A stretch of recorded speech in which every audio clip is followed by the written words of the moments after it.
আমাদের মেইনলি প্রথম দাবি হচ্ছে আমাদের ক্লাস, আর যেটা ছিল এখন আমাদের ক্লাসও দিচ্ছে না, আমাদের অধ্যাদেশও দিচ্ছে না। আমরা রানিংয়ে হচ্ছে আমাদের 2-3 মাস চলে গেছে অলরেডি। অন্য সব কলেজে ক্লাস শুরু হয়ে গেছে, ওরা ইনকোর্স পরীক্ষার প্রস্তুতি নিচ্ছে, কিন্তু আমরা ক্লাসেই ঢুকতে পারলাম না। এখন আমরা ক্লাসে ফিরতে চাই, আমাদের সর্বপ্রথম দাবি আমরা ক্লাসে ফিরতে চাই।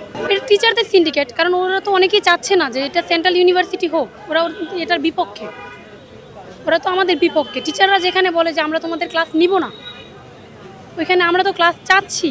মন্ত্রণালয় থেকে আমাদের ক্লাস আজকে শুরু হওয়ার কথা, আমরা নোটিশ পেয়ে গেছি। এর আগে নোটিশ পেয়েছি 30 তারিখ, গত অক্টোবরের 30 তারিখে আমাদের ক্লাস হওয়ার কথা।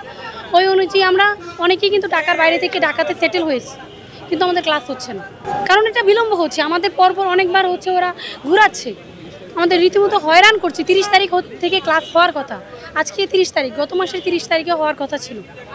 তাহলে আমরা এখন কি করব? আমরা কি পড়াশোনা করব না? সমস্যা অবশ্যই হচ্ছে।